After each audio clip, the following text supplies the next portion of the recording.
My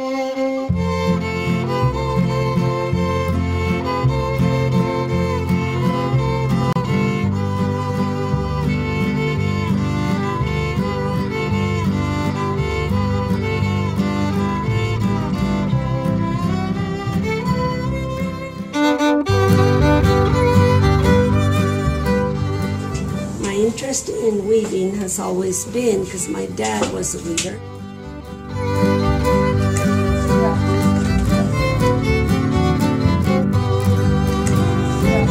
But back in the day, he was weaving in the 30s and 40s. They did it for survival. So most of the pieces that he made were commissioned and they were sold. And so consequently, we never had any. And so I remember watching him do it when I was a little girl. And so I kind of had a basic idea, but little did I know it's not as easy as it looked. And I always Like I say, the weaving part is easy, the preparation is walking loom, which means that when you're using it, it kind of walks with you. You have to stabilize it to the floor.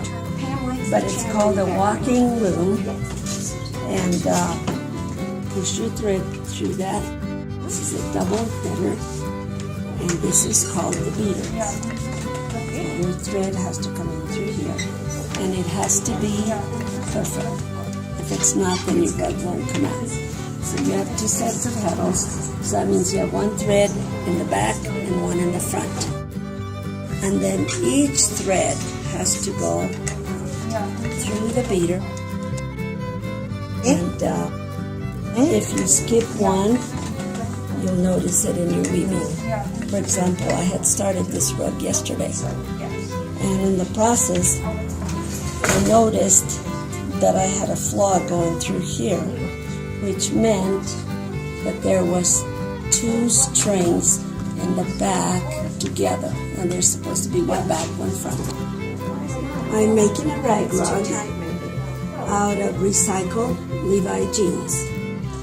And we take the jeans and we strip them into strips, and we roll them up in a ball, and they make very good rugs.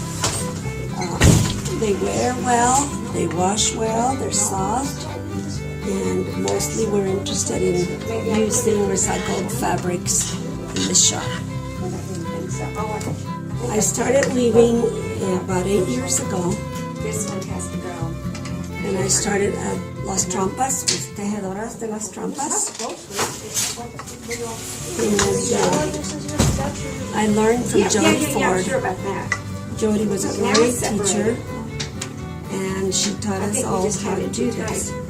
It's just repetitive, you know. You open the shed, No. push the shuttle through No, the because these are fabric, it. and then you make sure it's positioned correctly, and you stretch it out, and then you use the beater to tighten it up. And it's the same process over and over again until you get it the length that you want it to be. So I've been doing this, like I said, for about 8 to 10 years with this group. And we really have fun doing things together.